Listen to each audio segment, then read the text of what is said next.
वाणी का विषय है आनंद। शांति से विचार करोगे तो समझ में आएगा कि तुम्हारा सच्चा स्वरूप आनंद ही है। कब समझ में आएगा कि हमारा सच्चा स्वरूप आनंद है? जब शांति से विचार करेंगे। ये जीव ईश्वर का अंश है। बहुत बार हम सुनते ही रहते हैं जीव ईश्वर का अंश है। अंश होने से ये देखा जाए है तो फिर वही अंश और अंश कभी अलग नहीं हो सकते। बूंद और सागर कैसे अलग हो जाएगी? दोनों का स्वरूप जल है। ऐसे ही पर ये हमें एहसास नहीं हो रहा। क्यों नहीं हो रहा? कि मेरा सच्चा स्वरूप आनंद है, क्योंकि ईश्वर आनंद स्वरूप है। तो मैं भी आनंद स्वरूप हूं उसका अंश होने के नाते। पर मुझे एहसास क्यों नहीं हो रहा? गुरुदेव कह रहे हैं क्योंकि हम शांति से विचार नहीं कर रहे हैं।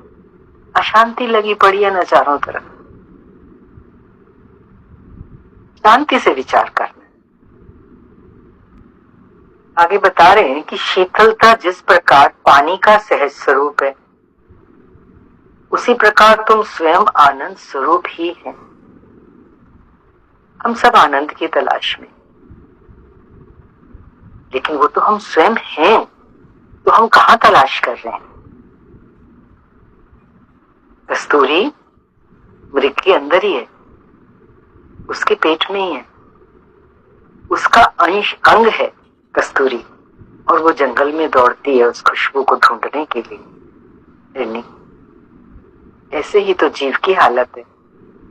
जो हम स्वयं हैं उसे हम बाहर ढूंढ रहे हैं, या वो भीतर ढूंढ रहे हैं बाहर। हमारी जो तलाश की दिशा है वो गलत हो गई ना।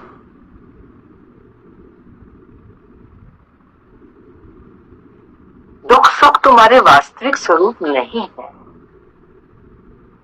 हमने जीवन की परिभाषा क्या बना रखी है? दुख सुख दुख सुख। हाँ, जीवन तो होता ही ऐसा है, कभी दुख आता है कभी सुख आता है। तो बस बैठे रहेंगे इसी में, इसी इंतजार में। दुख आया तो कब जाएगा, सुख आए, और इंतजार करते करते ये जीवन की यात्रा पूरी हो जाती है। हम जो करने आए थे वो हम भूल गए, और इसी इंतजार में कि मुझे सुख मिले जीवन की घड़ियां समाप्त हो जाती। गुरु जगाने आते हैं, सावधान करते हैं। पानी का स्वरूप तो शीतल है। गुरु ने क्या बता दिया कि जिस दुख सुख की परोली में तू बैठा है उसी पे तेरा ध्यान जा रहा है बार बार। वो तो तेरा स्वरूप नहीं है, वो तो तू है नहीं। पानी का स्वरूप जैसे शीतल है, लेकिन वो गर्म कब होता है? जब उसका संबंध अग्नि के साथ होता है। चूल्हे पे चढ़ाते हैं पानी को तो गर्म हो जाता है अग्नि के कारण। अग्नि के संबंध के कारण पानी में गर्मी भासती है। पानी में गर्मी नहीं है, लेकिन वो गर्मी भास रही है अग्नि के संबंध के कारण। उसी प्रकार मन के संबंध से आत्म स्वरूप में सुख दुख भासता है। सुख दुख हमारे में है नहीं, लेकिन वो हमें भास रहा है। इस रहस्य को आज समझना है, दुख सुख के कारण को समझना है। कह रहे हैं गुरुदेव कि मन के संबंध से उस आत्म स्वरूप ने संबंध किसके साथ जोड़ लिया? मन के साथ। मन को सत्ता दे दी, अपनी सत्ता बुला करके। हमारी अपनी वास्तविक सत्ता क्या थी? ईश्वर की सत्ता है ना, अंश होने के नाते हमारे अंदर।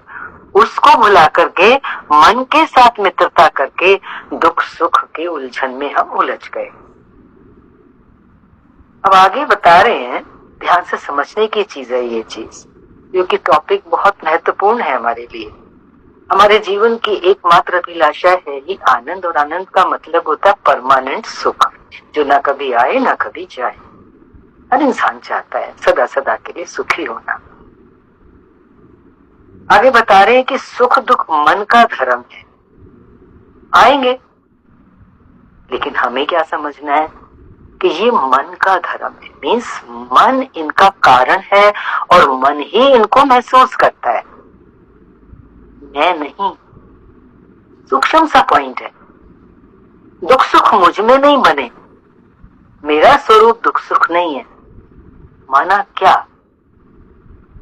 गुरु का ज्ञान क्या कह रहा है?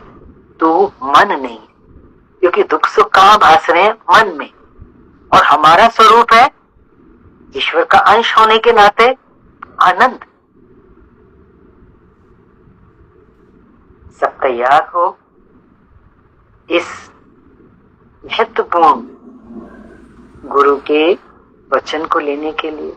गुरु वाक्यम सत्यम, गुरु ने कह दिया कि ये सुख दुख मन का धर्म है, ये आत्मा का धर्म नहीं है, क्योंकि आत्मा तो सुखी भी नहीं और दुखी भी नहीं होता। आत्मा परमात्मा का अंश है, परमात्मा आनंद स्वरूप है और इसीलिए आनंद तुम्हारा भी सहज स्वरूप है। जिज्ञासु के सामने एक बहुत बड़ा प्रश्न होता है, तो मुझे फिर इसका एहसास क्यों नहीं हो रहा? तो इसका इतना ही आंसर है कि जो रास्ता हमने पकड़ा है सत्य का, परमार्थ का, उस पर चलते रहने से जितना जितना हम चलते हैं, आगे बढ़ते हैं, उतना उतना उस हमारे स्वरूप का एहसास होता है। भले हमें पता ना लगे, पर निश्चित रूप से हम उस ओर बढ़ रहे हैं जो हमारी मंजिल है। क्या है मंजिल? आनंद, मेरा सच्चा सुख स्वरूप। सुख तो कई कारणों से आते हैं और ये तो हम सभी जानते हैं कि सुख भी नहीं टिकता और दुख भी नहीं टिकता। सुख दुख दोनों भूल है, ये तो हमारी भूल है। सुख और दुख क्यों बता रहे हैं भूल? क्योंकि इसको हमने मान लिया है। किसी गलत चीज को हम मान ले तो वो हम हो थोड़ी जाते हैं। एक शाहूकार है, वो ये मान ले मैं चोर हूं, तो वो तो चोर नहीं है, उसके पास तो इतना धन है,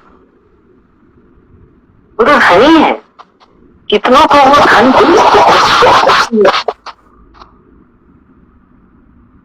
मानने से क्या होगा? हम मान ले सुख दुख मेरे में है, तो गुरु कह रहे हैं कि ये हमारी भूल है। हमारी भूल को पकड़ाने आए हैं गुरु। अगर हम सच्चे हैं, हमारी श्रद्धा है किसमें? गुरु में, गुरु के ज्ञान में और अपने उद्धार में। हमारी श्रद्धा अपने उद्धार में भी होनी चाहिए। गुरु में भी कर लेते हैं, ज्ञान में भी कर लेते हैं, हाँ ठीक है, हाँ गुरु बहुत मेरा हितकारी है, सब कुछ हो जाता है, लेकिन अपने उद्धार की हमें कितनी लगन है।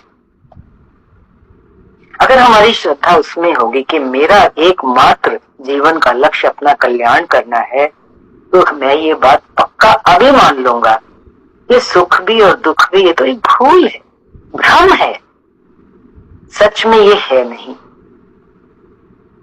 जीव तो स्वयं आनंद स्वरूप है,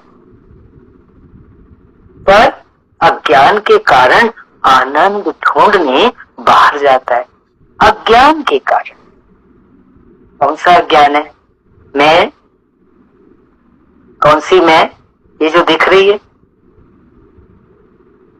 देह को सत्ता दे दी, मन को सत्ता दे दी, विचारों को सत्ता दे दी, जो मेरा स्वरूप नहीं। उसके कारण हम सुख कहाँ ढूंढ रहे हैं? बाहर। और सुख है हमारे भीतर। आनंद किसी स्त्री में नहीं, पुरुष में नहीं, मोटर बंगले में नहीं, तुम्हारे अंदर ही है। आनंद बाहर नहीं। संसार के पदार्थ आनंद देते नहीं हैं। हम उनमें से कुरेदने की कोशिश करते हैं, संसार के पदार्थों में से। हमें तो लगता है सिवाय थकान के कुछ नहीं। जीवन का अनुभव यही कहता है कि जितनी भी खोज तलाश सुख की बाहर की, उसमें सिवाय थक के लौट के आने के कुछ नहीं मिला।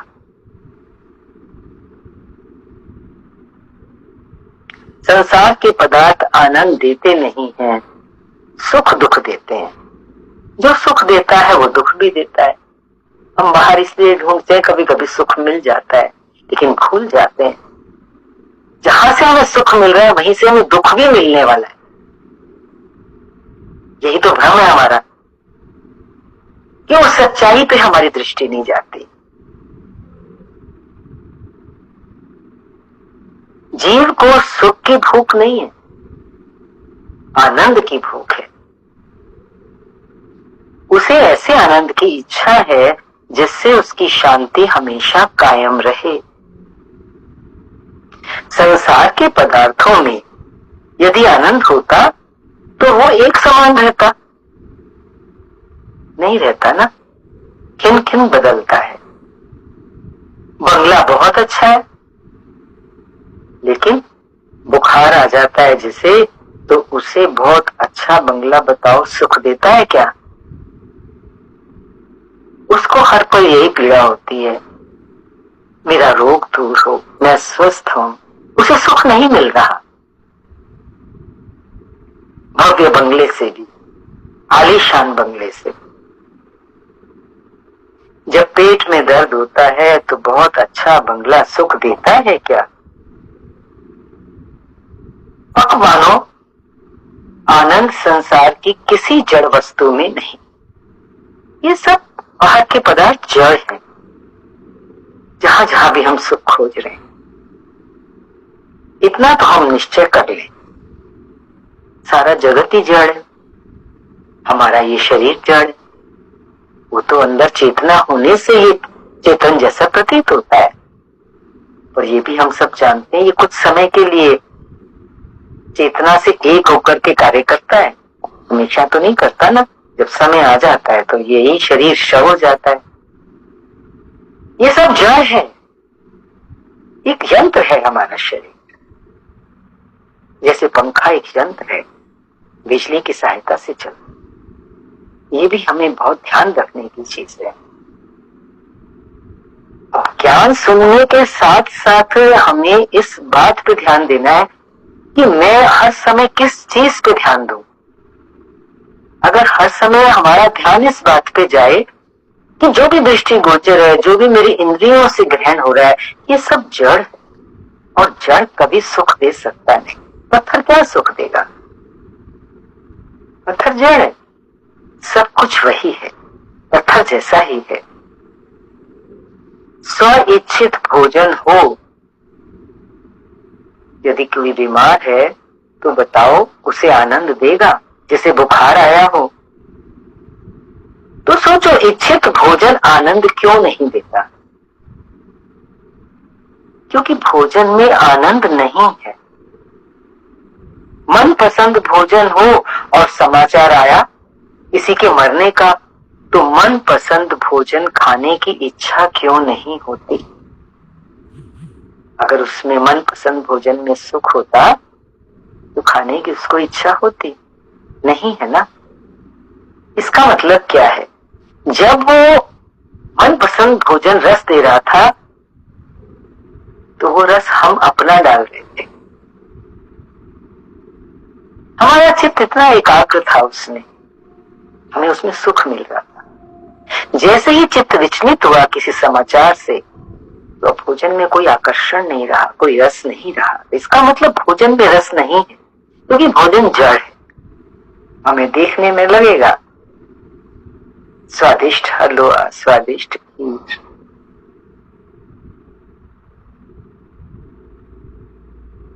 जब किसी के मरने का समाचार आया तो बताओ उस समय आनंद कहाँ चला गया? थोड़ा विचार करो। आनंद उस भोजन में नहीं था, लेकिन उसमें उसने अपना आनंद डाला।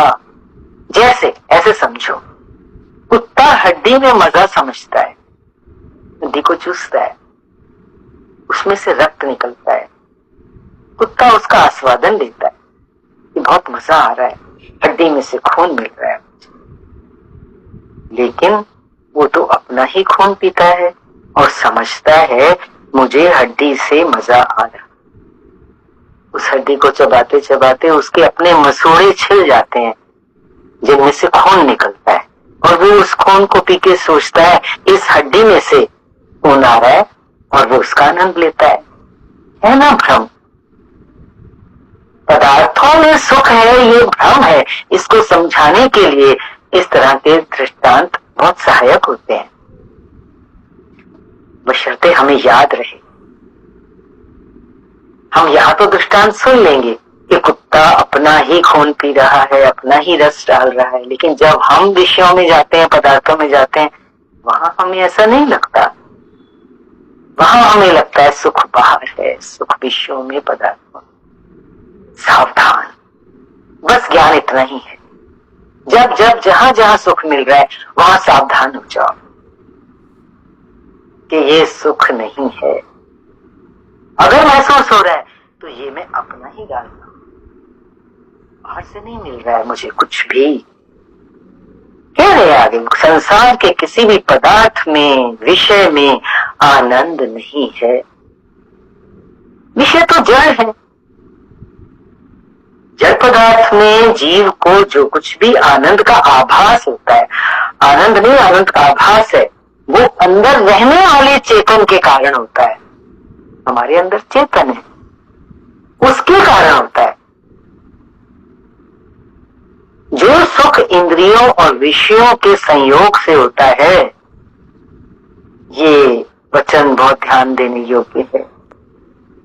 जो सुख इंद्रियों और विषयों के संयोग से होता है, इंद्रिय और विषय, आंख, इंद्रिय, विषय, रूप। तो आंख ने रूप को देखा, वहां से सुख मिला। वो आरंभ में तो अमृत जैसा होता है।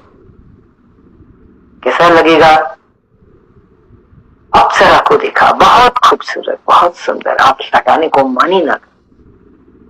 अमृत, वो सुख इंद्रिय और विषय के संयोग का सुख कैसा बता दिया?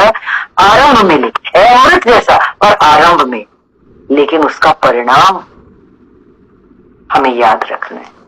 हम गुरु की शरण में हैं, समर्पित हैं।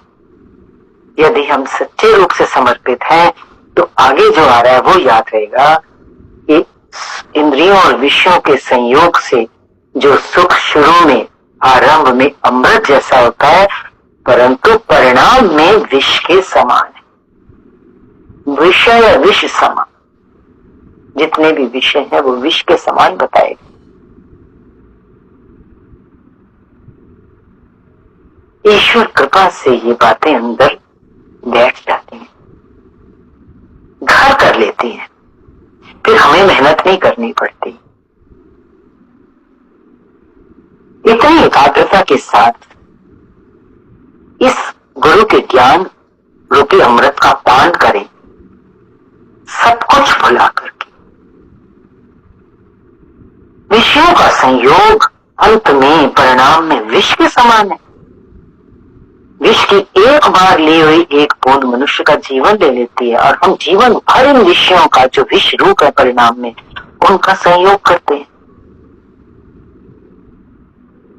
उनका पालन करते हैं, उनका संग करते हैं।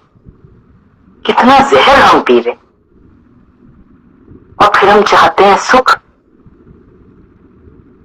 जहर पीने से सुख मिलेगा, पर आश्चर्य की बात और दुख की बात यह है कि आरंभ में वो इंद्रिय और विषय का जो सुख है ना, वो अमृत जैसा लगता है। देखो कैसा ढक्कन है उसके ऊपर, जहर के ऊपर, अमृत का। यही तो हमें जागना है। ज्ञान क्या है? जागृति। अगर मैं जाग गया, साधक एक बार जाग गया तो जागा रहे, इसी की जरूरत। ज्ञान की जरूरत नहीं। क्या करोगे ज्ञान? अगर पालन ना हुआ, आचरण में ना आया, थोड़ा थोड़ा आए भले, दिन में एक बार, दो बार, उसकी गिनती तो बढ़ेगी, इतनी बार मुझे याद रहा हो। आनंद तो परमात्मा ही देते हैं, क्योंकि वो आनंद स्वरूप है। आनंद तभी होता है जब परमात्मा के साथ हमारा संबंध होता है। बहुत सुंदर विषय आ रहा है। आनंद कब होता है? जब हमारा परमात्मा के साथ संबंध होता है। अब हमें लग सकता है परमात्मा को हमने देखा नहीं, परमात्मा के साथ संबंध हमारा कैसे हो? तो हमारा पहले देखो संबंध है कहाँ? संसार के साथ। लड़की का जब विवाह होता है एक पति के साथ होता है, उसके साथ चली जाती है जीवन भर की। हमने कहा गांठ जोड़ी है संसार वालों के साथ, तो स्वतः ही मायका पीछे छूटा, हमारा परमात्मा पीछे छूट गया। अरे ईश्वर का आनंद खोजो, आनंद अंदर है, बाहर से नहीं आता है।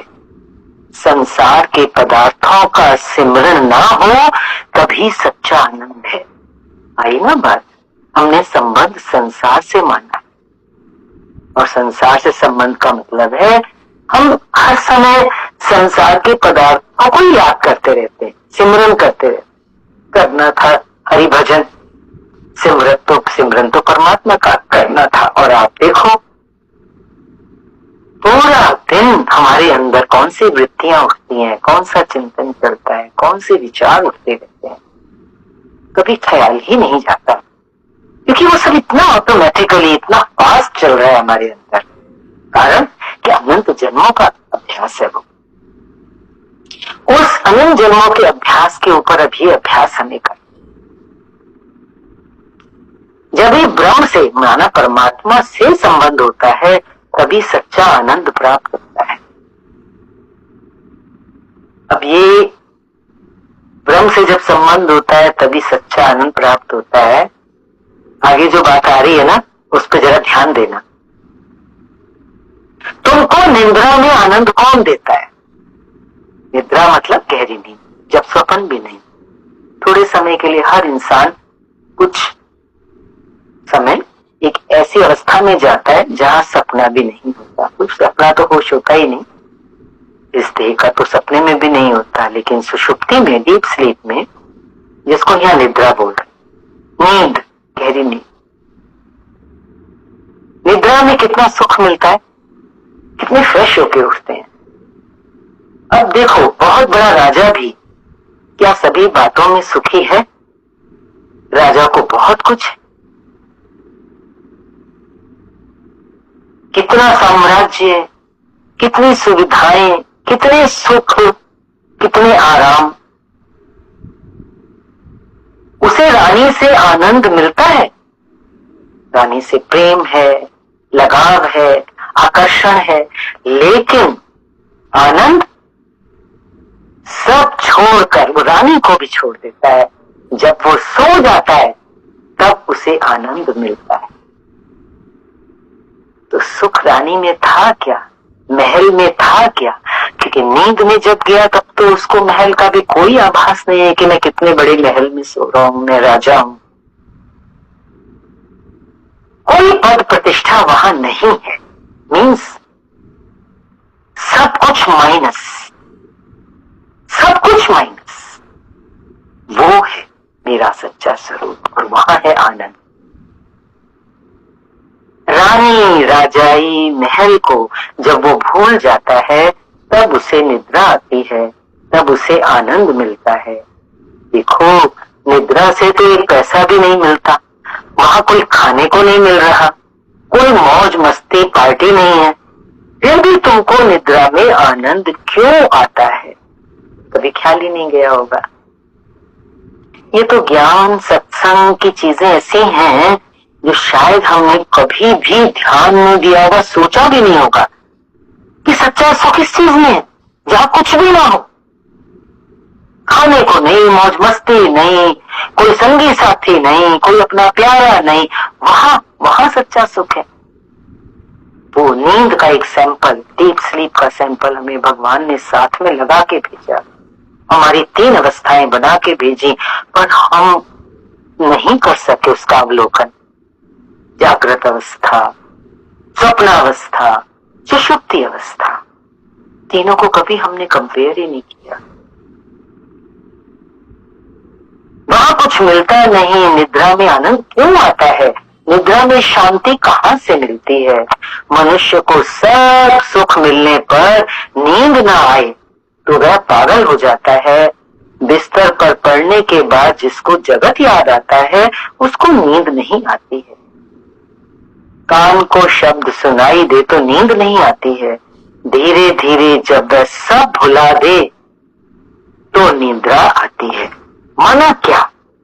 ये एक छोटा सा पहर हमारे जीवन का, एक छोटा सा एग्जाम्पल कहो या एक अनुभव कहो, ये हमें क्या बता रहा है? ये कह रहा है कि जब जगत को भुला देते हैं हम और मन अंतर्मुख होता है, इंद्रियां जब विषयों को छोड़ती हैं, डीप स्लीप में तो ना इंद्रियों का एहसास है, विषयों का तो मतलब ही नहीं वहां पर। इंद्रियां जब सब विषयों को छोड़ती हैं तभी चेतन परमात्मा के साथ सो जाती हैं, एक हो जाता है जीव। उस समय उस परमेश्वर का, उस परमात्मा का उसको एहसास होता है, क्योंकि उस समय वो उसके अंदर चला गया। कहते ना, मैं ऐसे बेहोश हो गया, गहरी नींद में सो गया, मुझे तो कुछ पता ही नहीं था। तो उस समय तो कहाँ था? उस परमात्मा के साथ एक होने का अनुभव हो रहा था।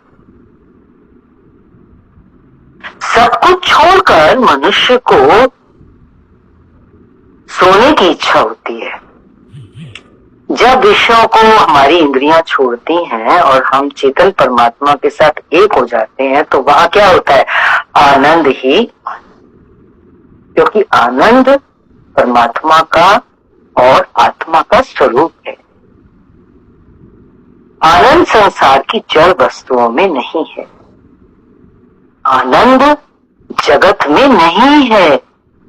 3 बार बोल लो आज, आनंद जगत में नहीं है, आनंद जगत में नहीं।